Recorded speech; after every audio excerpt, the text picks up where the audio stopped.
Hello, Gary here, and welcome to Lost Treasure Stories. If you're new to this channel, we have a series of fantastic stories of never before heard of or little known documented lost treasure hoards still waiting to be found in every state. We also feature little known stories of lost treasure found. You'll find each series in our playlist. So if you like stories of lost treasure, this channel is for you. Go ahead and subscribe to our channel so you get notified whenever we post a new video. After all, the next story of a lost treasure hoard still waiting to be found just might be in your own state. And as a gift from us to you, all new subscribers can leave a comment on the area that you live in, and we'll post the story as close to your location as possible. As a new subscriber, you'll have access to our Lost Treasure Stories ebook that we have planned for the future. After you subscribe, be sure to click on the bell to turn on your notification setting, and on to the stories. All throughout the 19th century and the early to mid-20th century, it was known that farmers, ranchers, outlaws, and many shady characters buried or hid their hoards of cash and coins for safekeeping. In many cases, even the farmers and ranchers didn't tell even their family members where it was buried or hidden. They usually intended to tell a family member where it was before they died, but sometimes they died a sudden death, so their secret became another lost treasure story. Our videos feature little-known lost treasure hoards in every state that are still waiting to be found and have a very good chance of recovery. Our lost treasure stories are from the private files of our historical researcher who has spent over 45 years researching these types of stories, so most of them have never appeared in any online treasure hunting websites or books, so they have been unheard of for 50 to 150 years or more.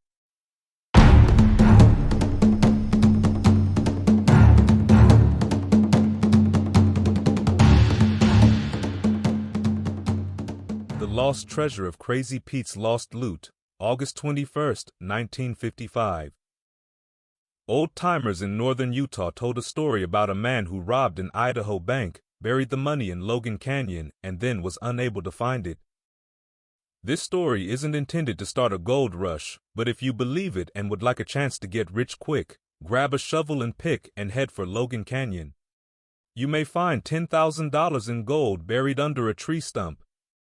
The money, if it is there, supposedly is loot from an 1880 Montpelier, Idaho bank robbery.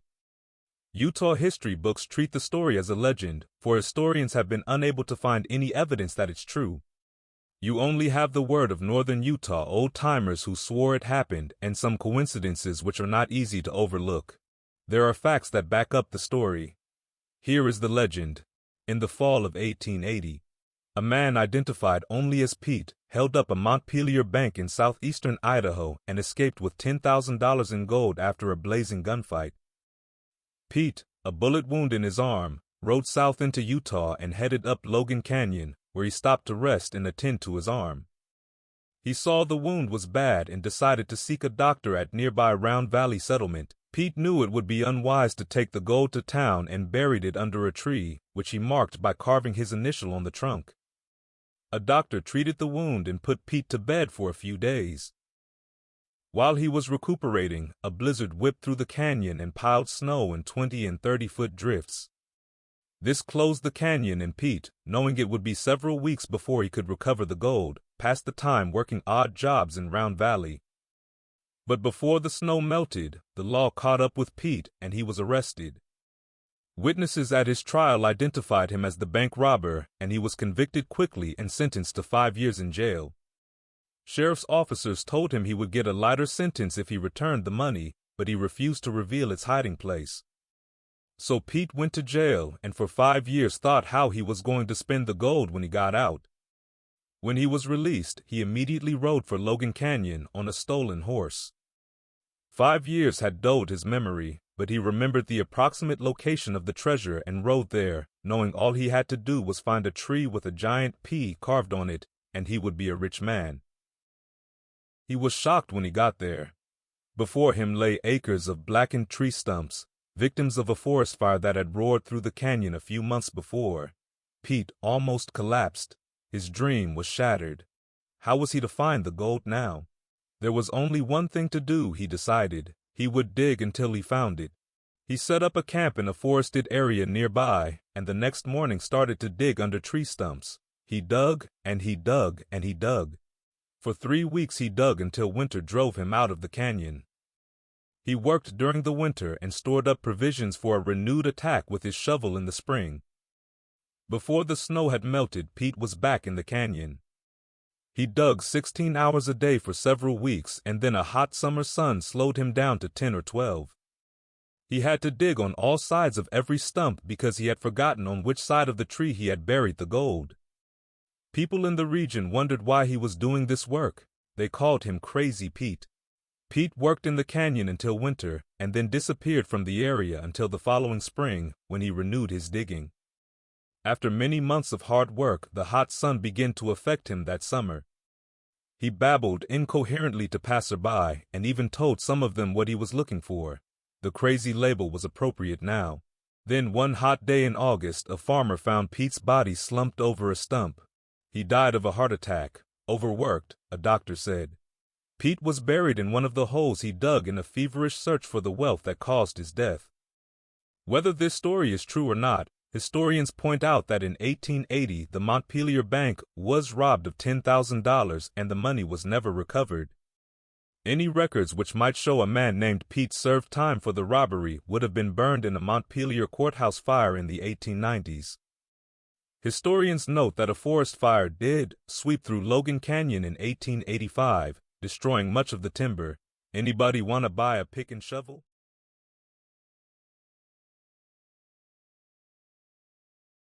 About 4 miles northeast of Hillsborough, Pennsylvania, in Allegheny County, John Crouch, called by his neighbors a miser, and his immediate family, were murdered for money believed to be hidden in or near the home. Different people placed the amount at almost $350,000.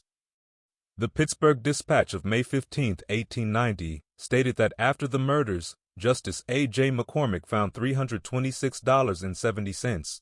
Crouch's married daughter stated that there was over $3,000 in bills in the house and that her parents had many purses and only one had been found, but she did not know how much gold her father had at home. A close relative denied that Crouch was a miser. A man named West was captured and convicted of the murders. When he was arrested, he had 3 purses taken from the Crouch home. It is noted that a will made out by Crouch in 1881 had left only $1,000 to each of his children. The Pittsburgh Press stated that Crouch was known to keep large amounts of money at his home, but did not state whether it was coin or currency, nor did it give the amount believed to be still hidden, although it did mention that it was considerable. In 1894, a merchant named Richard Crow died in St. Augustine, leaving a will stating he buried $60,000 in gold coins on his property. Searchers were unable to locate the treasure. The date of this newspaper article is October 23, 1910. It tells of the lost treasure of Daniel Delaney, Marion County, Oregon. The title is Gravehold's Secret of Buried Treasure and reads, Mrs. Rachel Brooks, 90 years of age and believed to be the last of the black slave women coming to Oregon, died here yesterday. Mrs. Brooks came to Oregon in 1843, accompanying the Delaney family to the Dalles. Daniel Delaney was her master, and she was with him when Delaney was murdered by Beale and Baker, January 8, 1865. Beale and Baker were hanged in a large grove near the city, theirs being the first execution ever witnessed in Marion County, and thousands of people from all over the Willamette Valley thronged to see them pay the penalty for their crime. After the Delaney family reached the Dalles, Mrs. Brooks, with the family, was floated down the Columbia River in a wagon box. Delaney purchased Rachel Brooks as a slave girl, paying $1,000 for her. In the early 60s she claimed her freedom, and was married twice since. She said she knew where a large amount of treasure was buried near the Delaney home near Turner, but never divulged her secret. Delaney was murdered on the supposition that he was one of the wealthiest men in Oregon. If this supposition was true, his wealth was never found. And there are many who believe that Mrs. Brooks' story of buried treasure is correct.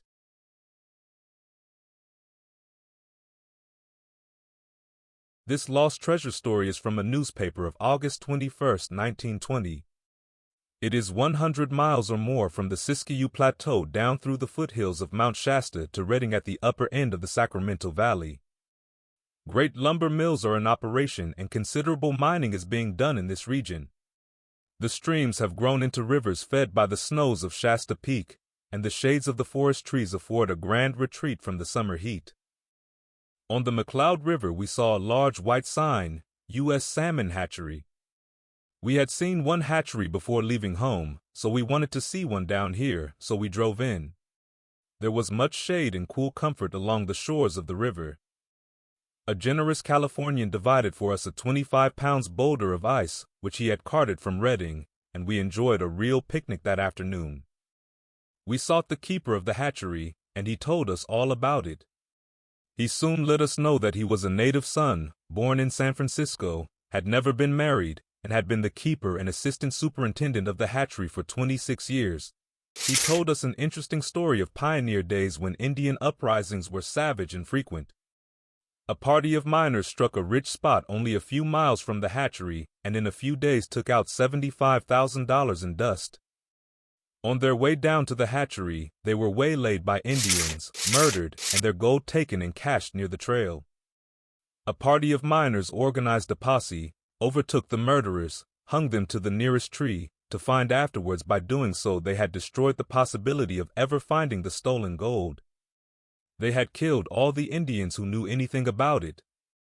Even to this day, he said, parties are searching for this gold and can't find it.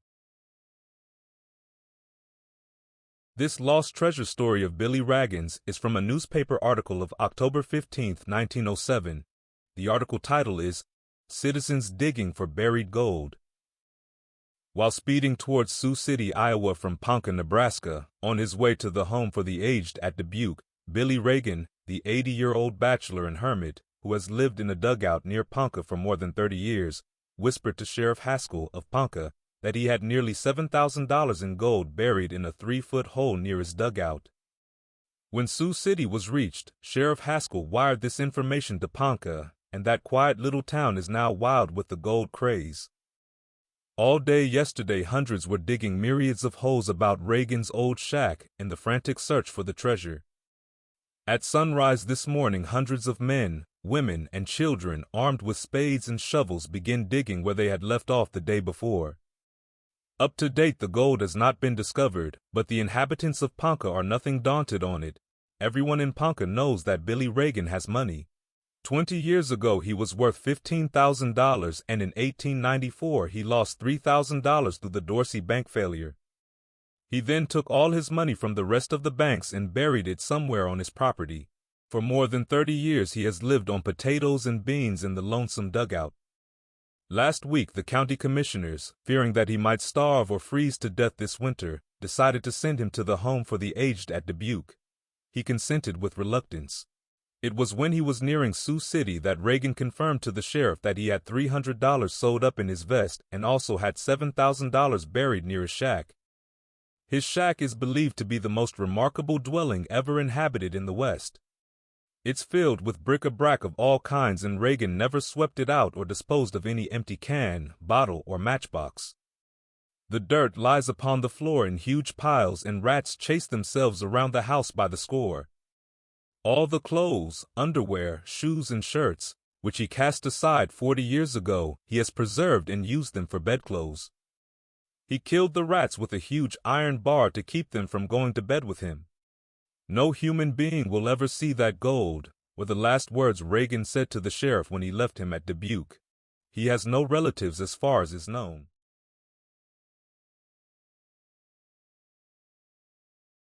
This lost treasure story is from a newspaper article from the 1930s.